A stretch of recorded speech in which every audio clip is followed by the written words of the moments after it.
మన పెట్టుబడి మన పిల్లల భవిష్యత్తు కోసమే కదా. మీ పెట్టుబడికి నమ్మకమైన వేదిక శ్రీవాసవి ప్రాజెక్ట్స్. ఇక్కడ మేడం మన లాస్ట్ క్వశ్చన్, శివాజీ గారిది ఒక కాంట్రవర్సీ నడుస్తుంది రీసెంట్ గా రిలీజ్ ఈవెంట్ లో. హీరోయిన్ ఉద్దేశించి శారీస్ కట్టుకుని అమ్మా అని చెప్పేసి ఆయన మంచిగా చెప్పాడా చెడుకు చెప్పాడా పక్కన పెడితే అది టూ మచ్ కాంట్రవర్సీ అవుతుంది. దాని గురించి మీరు ఏమంటారు యాజ్ ఎ హీరోయిన్ గా? ఇప్పుడే ఆనందంగా ఉన్నానండి, ఇప్పుడే హ్యాపీగా ఉన్నాను. నేను హ్యాపీగా ఉండకూడదా? ఇప్పుడే సారీ అడిగారు కదా శివాజీ గారు, సారీ అడిగారు కదా, క్షమించొచ్చు కదా తన్ని. నేను అందరి వైపు మాట్లాడుతున్నానండి, నన్ను ఎందుకు ఇరికిపిస్తున్నారు? సేఫ్ గేమ్ ఆడుతున్నానండి. సో నేను ఏక్ నిరంజన్గానే పోయాను, ఏక్ నిరంజన్గానే బయటకు వచ్చాను. మ్యామ్, మీకు మళ్ళీ ప్రభాస్ గారితో ఛాన్స్ వస్తే చేస్తారా? మీకు ఛాన్స్ వస్తే చేస్తారా? ఆఫ్ కోర్స్ చేస్తాను. సో ఆఫ్ కోర్స్ నేను కూడా చేస్తాను కదా. ఆ మూవీ నుంచి ఒక డైలాగ్ మ్యామ్, బుజ్జిగాడు మూవీ నుంచి. అక్క తన్ని ఉంచుకుంటాం అక్క, ఉంచుకుందామే ప్లీజ్. Thank you madam. ఇంకోటి చూసుకుంటే సుమన్ శెట్టి గారిది మీది బాండింగ్ చాలా బాగుంటుంది. సుమన్ శెట్టి గారినేమో మీరు అలా అటెంప్ట్ ఐ మీన్ అదే తొక్కలోకి ఎప్పుడైనా సంథింగ్ ఇలాంటి మాటలు మాట్లాడారు కదా, దాని మీద మీరు ఏం మాట్లాడతారు? తను తొక్కలో కాదండి. నాకు తెలుగులో ఉపపదం తెలుసు అంటే ఫుల్ తెలుగులో ఒకటే ఉపపదం నాకు తెలుసు అంటే తొక్కలు, ఆ ఒక వర్డే నాకు తెలుసు. కానీ చాలా బ్యాడ్ వర్డా. సో నాకు అదొక్కటే రాంగ్ వర్డ్ తెలుసు. సో నాకు అదొక్కటే బ్యాడ్ వర్డ్ తెలుగులో తెలుసు. అయ్యో తొక్కలో మా టైం బాగాలేదు, అయ్యో తొక్కలో అది అయిపోయింది. సో ఆ ఫ్లోలోనే నేను అసలు ఆలోచించకుండా అట్లా చెప్పేశాను. అస్సలు నేను తనకి ఒక వైయక్తికంగా అది చెప్పలేదు. నాకు అదొక్కటే ఉపపదం తెలుసు, అదొక్కటే ఉపపదం వాడతాను. ఆ సిచ్యువేషన్తో అస్సలు చచ్చిపోతే కూడా ఆ వర్డ్ వాడను అనేసి డిసైడ్ అయినా. సో అండ్ సుమన్ శెట్టి వచ్చేసి really sweet person, very very good person. మీరు అందరు తన బిహేవియర్ చూశారు. 14 వీక్స్ అక్కడ ఉన్నారు మనతో. నిజంగా ఆ హౌస్లో స్వీటెస్ట్ పర్సన్ అంటే మన సుమన్ శెట్టి అన్న. నేను సంజన గారు, హౌస్లో మీకు సపోర్ట్ లేదు అని చెప్పని అంటున్నారు. బట్ నాకు చూసేటప్పటికి బిగ్ బాస్ హౌసే మీకు సపోర్ట్ ఉందనిపిస్తుంది. ఎందుకంటే రీజన్, రాము గారు నేను హోమ్ సిక్ అనే వెళ్ళిపోయారు. బట్ మీరు ఎన్నోసార్లు అడిగినా కూడా మిమ్మల్ని బయటికి ఎందుకు పంపించలేదు? నేను బయటికి 15 వీక్స్ తర్వాత పోవాలని కోరుకున్నాను కాబట్టి నేను ఓడిపోవడానికి పోలేదు. నేను క్లియర్ ఉద్దేశంతో పోయాను. నాకు తెలుగు ప్రజల మనసులో నేను ఉండాలి, బిగ్ బాస్ ప్రజల మనసులో నేను దిగాలి. ప్రతి ఒక్కరు మీడియా వాళ్ళు నా నుంచి దూరం అయ్యారు ఆ ఒక బ్యాడ్ ఇన్సిడెంట్ వల్లే. నేను బ్యాడ్ పర్సన్ కాదు, నన్ను అపార్థం చేసుకున్నారు. ఆ అపార్థాలు అన్నీ తీయాలి. నా కంటలో రక్తం కూడా వస్తే, నాకు ఫ్రాక్చర్ కూడా అయిపోతే, నాకు ఏదైనా అయిపోతే నేను గెలిచేనే బయటికి రావాలి. దేవుడి దయాల నుంచి కరెక్ట్గా నా అందరు సపోర్టర్స్, ఓటర్స్ నన్ను టాప్ 5లో తీసుకొని వెళ్ళారు. నాకు అది డెఫినెట్గా నేను డిసైడ్ చేసుకొని పోయాను. నాకు ఏదైనా అయిపోయి నేను టాప్ 5లో అయితే ఖచ్చితంగా ఉండాలి. మీరందరు సపోర్ట్ నుంచి అది నేను సాధించాను.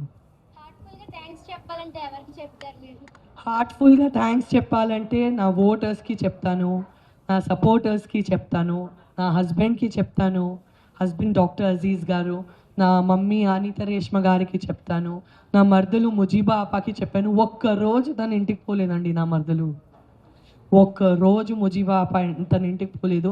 నా పిల్లలు అసలు ఇప్పుడు కూడా నేను ఇక్కడ ఉన్నానంటే నా పిల్లలు వచ్చేసి, నా అమ్మాయి వచ్చేసి తనకి ఇక్కడే ఉంటుంది, ఇట్లే ఉంటుంది. అంత ప్రేమగా చూసుకున్నారు. అండ్ నా మత్తో చుట్టాలందరికీ నేను థ్యాంక్ యూ చెప్పాలి. పోయిన టైం చాలా తిట్టారండి, నీకు ఏంటి ఇంత ఇన్సెన్సిటివ్ అనేసి. నా ఉద్దేశం వాళ్ళకి అర్థం కాలేదు. కానీ ఇప్పుడు వచ్చేసి అందరూ వచ్చేసి చాలా మంచి డిసిషన్ తీసుకున్నావు, మాకు చాలా గర్వంగా ఉన్నేసి అందరూ అంటున్నారు. నేను అప్పుడు కూడా వాళ్ళ మీద కోపపడలేదు, బికాజ్ వాళ్ళకి నా విజయం అర్థం అవ్వదు, వాళ్ళ సినిమా నుంచి కాదు. కానీ I'm very happy that literally అన్నీ చాలా బాగా నడిచింది అనేసి నేను చాలా హ్యాపీ ఉన్నానండి. ఇమాన్యుల్ నా బేబీ అండి. Emmanuel is my ma'am. One more question ma'am. మీరు బిగ్ బాస్కి వెళ్ళేటప్పుడు 100 సెట్స్ ఆఫ్ బట్టలు తీసుకొని వెళ్ళానన్నారు. ఏంటి అంత కాన్ఫిడెన్స్? నేను చెప్పాను కదా, నా కళ్ళలో రక్తం కూడా వస్తే నేను సహించుకుంటాను. అండ్ నేను 100% ఎఫర్ట్ పెట్టేస్తాను అనేసి.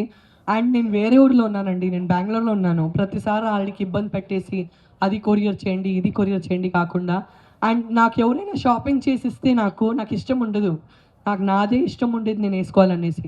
సో నేను పోతున్నాను, గెలిచే రావాలి, ఎట్లయినా గెలిచే రావాలి దేవుడా అనేసి. అందుకే ప్రతిరోజు అందరు లేట్గా కూడా రెడీ అవుతే పొద్దున్నే లేసేసి ఏదో 9 o'clock కాల్ షీట్ ఉంటుంది, అట్లా ఫస్ట్ పోయి స్నానం చేసేసి చీర వేసుకొని ఓకే వాళ్ళు షూటింగ్ ఉందండి అనేసి నేనే ఫస్ట్ రెడీ అయిపోయి అందరినీ అబ్జర్వ్ చేస్తాను, ఏం చేయొచ్చని ఆలోచిస్తాను, ఏం చేయకూడదు అనేసి జాగ్రత్త ఉంటాను. సో నేను లిటరలీ 100 days షూటింగ్ కోసమే పోయాననేసి నా బ్రెయిన్ ప్రిపేర్ చేసుకొని నేను పోయాను. సంజన గారు, బుజ్జిగాడు మూవీలో డైలాగ్ ఉంటుంది, ప్రభాస్ గారు మీతో చెప్తారు కదా, కొంతమంది అమ్మాయిలు ఏడిస్తే చూడడానికి అంత బాగోదు కానీ మీరు బాగున్నారని చెప్పి. సో మీరు హౌస్లో ఉన్న ప్రతి మూమెంట్ కూడా మేము అలాగే ఎంజాయ్ చేస్తాం. అండ్ హౌస్లో మీ పేషెంట్స్ని బాగా టెస్ట్ చేసిన టాస్క్ ఏది? ప్రతిరోజు నన్నే టెస్ట్ చేశారండి. నా అంత గ్రిల్ వేరే ఎవరికి చేయలేదు. అండ్ ప్రతిసారి నన్ను టాస్క్ నుంచి తీసేశారు. ఒక్క క్షణము 2 క్షణం లేదు, చాలా క్షణాలు ఉన్నాయి. అండ్ పేషెంట్స్ కూడా టెస్ట్ చేశారు, బాధేసింది.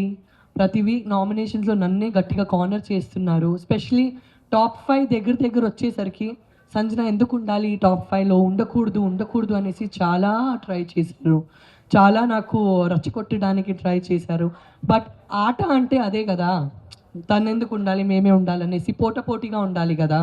సో అదే ఆట అనేసి ఇవాళ నేను వెనక్కి తిరిగి చూస్తే ఆ పర్టికులర్ అవన్నీ నాతో చేశారు కాబట్టి నేను ఇక్కడ ఉన్నాను ఇంత స్ట్రాంగ్గా అని, నేను అది కూడా పాజిటివ్గానే తీసుకుంటాను.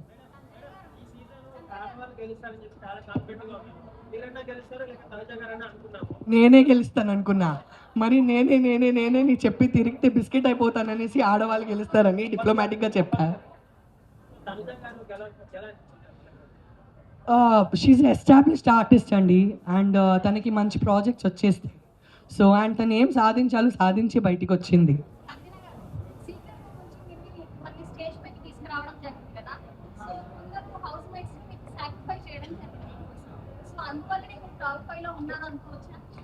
నాకు యాక్చువల్లీ నేను ఇందాక బిగ్ బాస్ సీజన్స్ చూడలేదు, నేను రీల్స్లో చాలా చూశాను. బికాజ్ ఐ 4-5 years మమ్మీగా ట్రావెల్ అవుతున్నాను, అంత ఓపిక లేదు నాకు. ఇది ఏం నడుస్తుందనేసనే అర్థం కాలేదు ఈ సాక్రిఫైస్ ఫార్మాట్ ఏంటి. అండ్ నాకు 10th week 11th week తెలిసింది, పాత కంటెస్టెంట్స్ ఇంటికి వచ్చారు కదా, అప్పుడు నాకు తెలిసింది ప్రతి సీజన్లో ఎవరైనా జుట్టు కట్ చేస్తారనేసి. అప్పుడు నాకు తెలీదు ఇది ఏంటనేసి నడుస్తుందనేసి. అది ఒక ఫార్మాట్. కానీ ఆ 3rd weekలో నాకు ఎందుకు తీశారంటే MEP మోస్ట్ ఇంపార్టెంట్ ప్లేయర్, అందరికీ అసలు లిటరలీ అందరినీ ఇబ్బంది పెడుతుంది ఈ ప్లేయర్ అనేసి నాకు తీశారు. సో ఇప్పుడు అట్లా కథలో మెయిన్ పర్సన్ తీసేస్తే బాగుండదు. సో నాకు ఏదో ఒక కాన్ఫిడెన్స్, అండ్ నాకు బయట తీసేస్తే నాకు ఇంటికి పంపించాలి కదా. నాకు సీక్రెట్ రూమ్లో ఉంచేసరికి వీళ్ళు నాతో ఏమో చేస్తున్నారు, నాకు ఎందుకు ఇంటికి పంపించలేదు. నేను హిందీ బిగ్ బాస్లో 2016లో సీక్రెట్ రూమ్ చూశాను, తర్వాత సీక్రెట్ రూమ్ నుంచి ప్లేయర్ రిటర్న్ వస్తాను చూశాను. సో నేను అర్థం చేసుకున్నాను నేను రిటర్న్ పోతానేమో అనేసి. అక్కడ ఏం సాక్రిఫైస్ నడుస్తుంది నా కంట్రోల్లో ఏమీ లేదండి. యాక్చువల్లీ ఆ సాక్రిఫైస్ వల్లే నేను చాలా తగ్గిపోయా. ఎందుకంటే మీరు నాకు ఒక పెన్సిల్ కూడా ఇస్తే మీరు నా ఫ్రెండ్ అయిపోతారు.